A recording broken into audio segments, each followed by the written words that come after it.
Katika historia ya soka duniani kuna majina machache yanayotamkwa kwa heshima kubwa, na jina la mbuzi wa Ureno Cristiano Ronaldo dos Santos Aveiro bila shaka ni miongoni mwa hayo.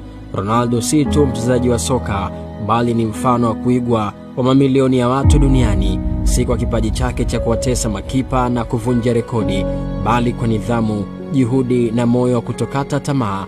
Kutokea mitaa Madeira nchini Ureno hadi viwanja vikubwa duniani, safari ya CR7 imejaa mapambano, kujitolea na kufanya kazi bila kuchoka.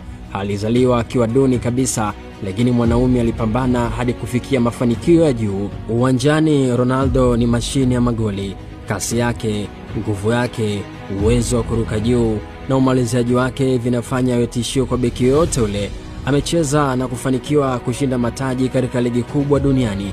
Amecheza England EPL, ameshinda Hispania La Liga, akashinda Italia Serie A na Saudi Pro, na kila alipokwenda aliacha alama ya ubora. Kutokea mtaani hadi kushinda Ballon d'Or 5, vikombe vya ligi ya mabingwa na rekodi nyingi za kufunga magoli zaidi ya 900, ni ushahidi wa kuwa huyu jamaa ni umeme. Lakini kinachomfanya Ronaldo awe wa kipekee zaidi si tu makombe na rekodi, bali ni akili yake ya ushindi. Hata akiwa juu kabisa, bado anafanya kazi kama mtu anayejitafuta. Huu ndio moyo wa mbuzi wa Ureno. Hataridhika na mafanikio ya jana, bali upambana kwa ajili ya kesho yake. Nje ya uwanja, Ronaldo pia ni chanzo cha motisha kwa vijana wengi. Ameonyesha kuwa nidhamu, kujituma na kujiamini inawezekana kubadili maisha yako na kufikia kilele cha ndoto zako. Ni mfano hai kwamba mafanikio si bahati, ni matokeo ya kazi, kujitoa na imani binafsi.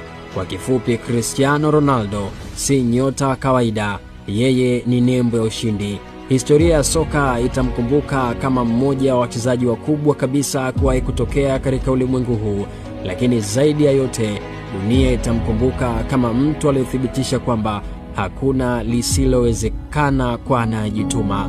Miaka 41 ya Ronaldo imekuwa thamani kwa wapenzi na mashabiki wa soka. Heri ya kuzaliwa kwa mwamba wa Ureno.